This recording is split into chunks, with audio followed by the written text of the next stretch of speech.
का मनाने का हम सब लोगों ने संकल्प लिया है और हमारे देश के प्रधानमंत्री जी ने लगातार स्वतंत्रता के अमृत महोत्सव के लिए पूरे देश के अंदर विभिन्न विभिन्न श्रेणियों में बहुत सारे कार्यक्रमों का आगे के लिए कार्यक्रम करने का 23 मार्च 2023 तक की योजना बनाई है। उसी श्रृंखला में हम लोगों के द्वारा भी लगातार विचारों की श्रृंखलाएं आयोजित की जाती रही हैं। ऐसे समय में हम उन वीर बलिदानियों को भी स्मरण करते हैं जिन्होंने भारत की आज़ादी के लिए, देश की आज़ादी के लिए अपने प्राणों का बलिदान दिया और हम सब लोगों के लिए एक आज़ाद भारत हमारे सामने उन्होंने रखा। निश्चित रूप से आज के इस संवाद से बहुत सारे अमृत इसमें से निकलेंगे और इस अमृत से हम सब लोगों को एक तेजी से आगे बढ़ने का, विकास के रास्ते पर आगे बढ़ने का एक गति मिलेगी, मति मिलेगी, एक रास्ता मिलेगा। और साथ ही साथ चूंकि आज़ादी के अमृत महोत्सव में, जैसा अभी चिदानंद जी को मैं सुन रहा था, चले गए हैं, हमारे देश के प्रधानमंत्री जी ने जो धर्म का और हमारी संस्कृति के उत्थान के लिए जो लगातार प्रयास किए हैं, लगातार काम किए हैं, वो भूतो न भविष्यति। अगर हम, चूंकि मैं अपने आप को सौभाग्यशाली मानता हूं कि उनकी इस यात्रा में, उस यात्रा को देखने का मैं भी साक्षी बन रहा हूं। आप आज केदारपुरी की बात करें तो पिछले दिनों 2013 में जब एक बड़ी आपदा आई थी, उस आपदा में हमारा केदारपुरी का जो पूरा प्रांगण है, पूरा मंदिर है, शंकराचार्य जी का समाधि स्थल है, वो सारा का सारा पूरी तरह से खराब हो गया था।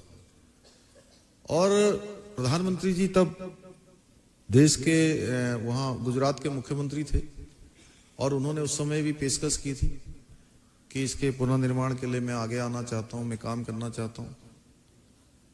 उस समय पर चूंकि वो संभव नहीं हो पाया, लेकिन 2014 में जैसे ही वो देश के प्रधानमंत्री बने तो आज केदारपुरी के अंदर 400 करोड़ रुपए की योजनाएं, वहां पर उनका लोकार्पण और शिलान्यास हो चुका है। और भव्य केदारपुरी, दिव्य केदारपुरी, जिसके बारे में सैकड़ों वर्षों में कभी किसी ने सोचा भी नहीं होगा, ऐसी केदारपुरी का वहां पर निर्माण हो रहा है। चाहे शंकराचार्य जी की समाधि स्थल का हो, उसका अभी लोकार्पण हो चुका है, वहां पर आस्था पथ बन चुका है, सरस्वती घाट बन चुका है, तीर्थ पुरोहितों के लिए वहां पर आवास बन रहे हैं, वहां पर चिकित्सालय बन रहा है, अतिथि गृह बन रहे हैं। मतलब उसका अलौकिक नजारा आने वाले समय में, चूंकि अभी तो एक चरण का काम पूरा हुआ है, अभी दूसरे चरण का चल रहा है, तीसरे चरण का काम अप्रैल माह से शुरू होने वाला है। इसी प्रकार से अभी कुछ दिनों पहले मुख्यमंत्री परिषद की बैठक काशी में हुई थी और मैं सच बताऊं आपको तो मैं 2002 में काशी गया था और 2002 में जब मैं काशी गया था और अब काशी गया था, इतना अंतर काशी में कि पहले कोई भगवान विश्वनाथ जी में अगर जल चढ़ाना चाहता था तो गंगा घाट से आने का गुरुजी रास्ता नहीं मिलता था।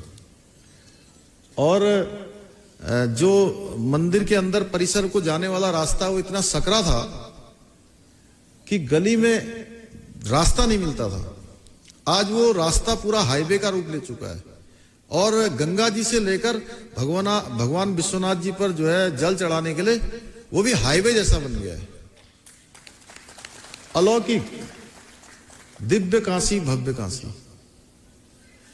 और कुछ दिनों पहले ही एक कार्यक्रम में, चूंकि मेरा कोई प्रस्तावित कार्यक्रम नहीं था, मैं अयोध्या भी गया और अयोध्या भी मैं लगभग 1998 में गया था, उसके बाद अब गया।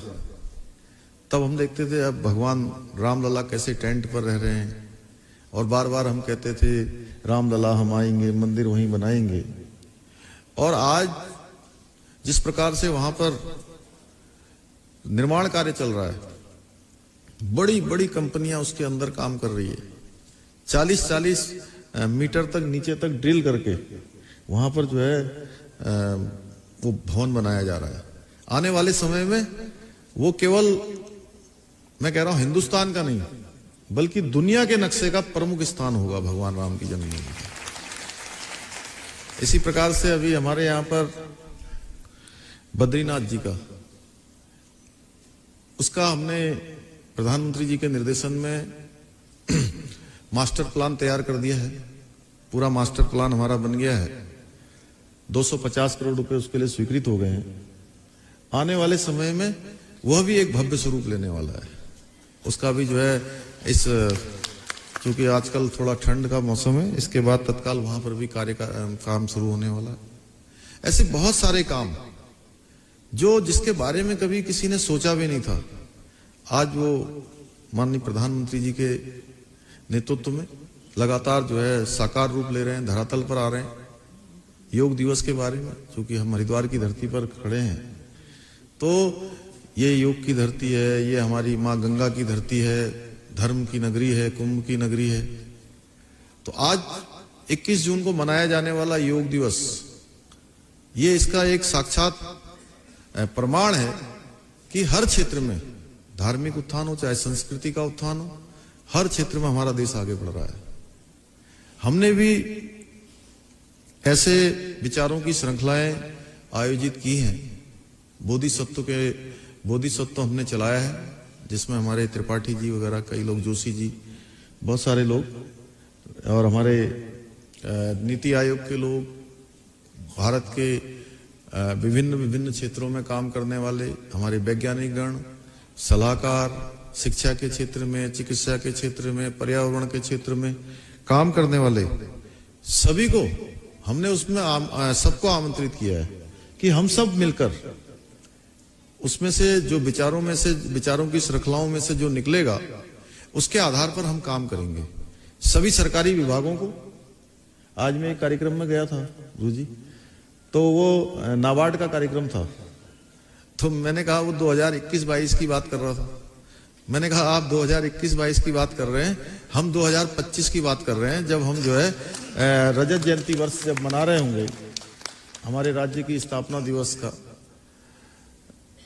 तो हम भारत के अग्रणी राज्यों में से हर क्षेत्र में कैसे हम अग्रणी राज्य बने, कैसे श्रेष्ठ राज्य बने, उसके लिए हर विभाग को हमने कहा है कि 10 सालों का जो एक रोड मैप बना के दीजिए, अपना एक विजन दीजिए कि आपके विभाग में क्या हो सकता है, शिक्षा में क्या अच्छा काम हम कर सकते हैं, चिकित्सा में क्या काम कर सकते हैं, पर्यटन में कैसे काम कर सकते हैं। हमें उत्तराखंड राज्य के हिसाब से हम जो हमारा होम स्टे एक बेस्ट प्रैक्टिस के रूप में वहां पर सिलेक्ट हुआ, तो उसमें हम कैसे काम कर सकते हैं। यानी कि हमने कहा है कि हम आउटकम आधारित योजनाओं को लागू करने के पक्ष में हैं, जिसमें रिजल्ट आए। अन्यथा कार्यक्रम तो बहुत होते हैं, कार्यक्रमों का संख्या के लिए नहीं, बल्कि उसका कुछ रिजल्ट आए, कुछ चीजें बाहर आए। इसी प्रकार से मैं समझता हूं कि आज यहाँ पर जो कार्यक्रम आयोजित हुआ है, उस कार्यक्रम से निश्चित रूप से संख्या की दृष्टि से नहीं, मैं ऐसा मानता हूं जितने भी लोग यहाँ पर आए हैं, ये हजारों लाखों लोगों के प्रतिनिधि हैं। आपके मुंह से जो चीजें यहाँ से जाने के बाद निकलेंगी, वो लाखों लोगों तक जो है एक संदेश देने का काम करेंगे। क्योंकि अच्छा होता मैं और पहले आता और बहुत देर तक यहाँ रहता। आज कल चूंकि चुनाव आचार संहिता भी जल्दी लगने वाली है, इस नाते सरकारी काम भी बहुत हैं और सामाजिक काम भी हैं, सभी जगह जाना पड़ता है, सब जगह जाना पड़ रहा है। इसलिए और मुझे थोड़ा मैं कहूँ तो समय 4-5 महीने का ही मिला, और मैंने कोशिश करी है कि जितना भी समय मिला है, उस समय का एक एक पल और एक एक क्षण मैं अपने उत्तराखंड के 1,25,00,000 भाई बहनों के लिए लगाऊं। और उसमें लगातार हमने सभी क्षेत्रों में फैसले लिए हैं। आज भी हमारी मंत्रिमंडल की बैठक थी, वो थोड़ा ज्यादा देर तक चल गई। कुछ एजेंडे थे, कुछ एजेंडे के बाहर के भी विषय थे, उन सभी पर हमने चर्चा करी है, जो एजेंडे के बिना भी हम लाए हैं।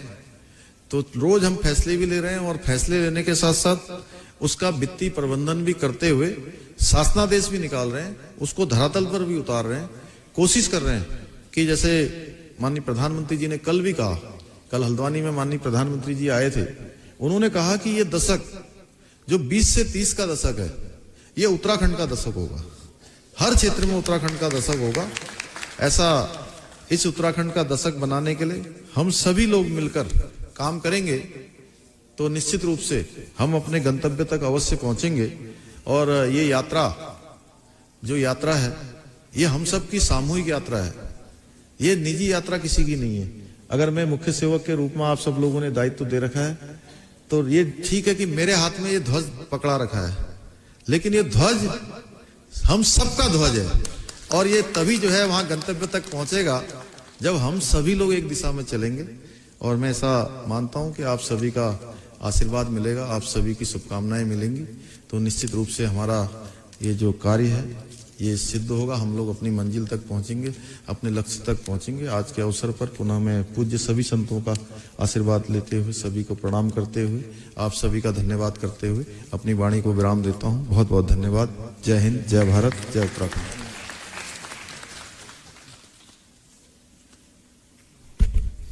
माननीय मुख्यमंत्री जी का धन्यवाद। और निश्चित ही जैसा कि दैसिक शास्त्र में बात है, अर्थायाम हो चाहे अधिजनन हो, अपने राज्य और समाज को कैसे श्रेष्ठ बनाया जाए, अधिलवन हो जातियों के संदर्भ में, आपने एक पूरे विकास की एक अवधारणा पूरे अपने राज्य के लिए प्रस्तुत की। और ऐसे ही योग्य, सक्षम और जो ऊर्जावान नेतृत्व है वो राज्यों को आगे ले जाता है। और आपके इस सारगर्भित उद्बोधन के लिए हम आपका धन्यवाद ज्ञापित करते हैं। समय की सीमा का ज्यादा अतिक्रमण न करते हुए एक बार इस अवसर को यादगार बनाने के लिए मैं मंचासीन अतिथियों और माननीय मुख्यमंत्रियों जी के साथ सब एक सामूहिक फोटोग्राफ के लिए निवेदन करता हूं। एक फोटोग्राफ माननीय मुख्यमंत्री जी और अन्य सब लोगों का एक ग्रुप फोटोग्राफ यदि संभव हो जाए।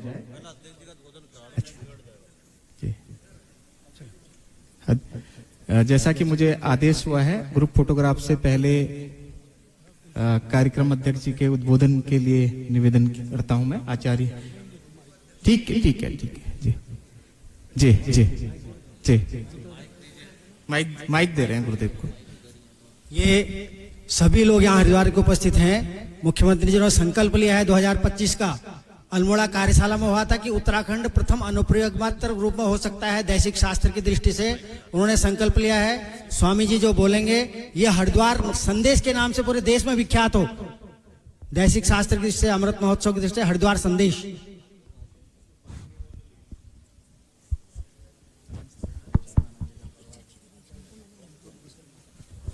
स्वतंत्रता का अमृत महोत्सव, इस दिव्य अनुष्ठान में दैसिक शास्त्र की अद्भुत चर्चा हुई। उस पर आदरणीय पदम जी का सारगर्भित उद्बोधन, तदनंतर पूज्य मुनि जी और उसके बाद आदरणीय महावीर अग्रवाल जी, जितने भी वक्ता यहाँ से बोले वे अत्यंत प्रेरक और प्रभावी विचार रख सके। आदरणीय मुख्यमंत्री जी की उपस्थिति में, पूज्य संतों के सानिध्य में ये जो भी आज अनुष्ठान संपन्न हुआ है वह ऐतिहासिक है और कुछ पल एक बड़ा इतिहास रचते हैं। आदरणीय स्वयाल जी ने दैसिक शास्त्र की बात कही है तो उसकी आज की मांग भी है, ये आज की मांग भी है। इस पर हम विमर्श करें, गहन चिंतन करें। और आदरणीय मुख्यमंत्री जी ने कहा कि ये जो दशक है 2020 से 2030 तक का, ये जो दशक है ये उत्तराखंड का है। जिस ढंग से यातायात की सुगमता, तीर्थों का जीर्णोद्धार अथवा वहां एक सघन रूपांतरण केदारपुरी का और फिर बद्रिकाश्रम का, ये कल्पनातीत था, कोई कल्पना नहीं कर सकता था। जिस ढंग से काशी का काया पलट हुआ या अयोध्या विश्व के मानचित्र पर आज एक अद्भुत आकर्षण का केंद्र है। आदरणीय मुख्यमंत्री जी की सघन व्यस्तताएं हैं और जिस ढंग से वो नेतृत्व कर रहे हैं प्रदेश का, पूरा संत समाज उत्साहित है और एक बड़ा विश्वास है कि आदरणीय मुख्यमंत्री जी के जो स्वप्न हैं, संकल्प हैं, वे कुछ अद्भुत हैं, निराले हैं। एक तो बड़ी बात यह है कि वो स्वयं युवा हैं, तो जो उत्तराखंड की तरुणाई है, यहाँ का यौवन है, यहाँ की जो प्रौढ़ता है, वो तो उनके साथ है ही, पर यहाँ के वृद्ध भी उनके साथ हैं। तो पूरा उत्तराखंड अत्यंत उत्साहित है आपकी विनम्रता से, आपके भीतर में जो एक सहसा प्रदेश के प्रति जो समर्पित भाव है। अध्यक्ष उद्बोधन में मैं इतना कहना चाहूंगा कि पूज्य संत वाम पार्श्व में मेरे साथ बैठे हैं, उन सब की ओर से और सकल संत समाज की ओर से इस दैशिक शास्त्र पर विमर्श हो, चर्चाएं हो, एक तो ये मेरा आह्वान है। और आदरणीय मुख्यमंत्री जी के एक उत्तम स्वास्थ्य के लिए मां गंगा से प्रार्थना कि वो एक हमारा लंबे समय तक मार्गदर्शन करने वाले हैं, और इस कार्यक्रम के लिए भी बहुत बहुत शुभकामनाएं। एक अद्भुत कार्यक्रम की रचना आपने की है। अमृतस्य पुत्रा, हम अमृत के पुत्र।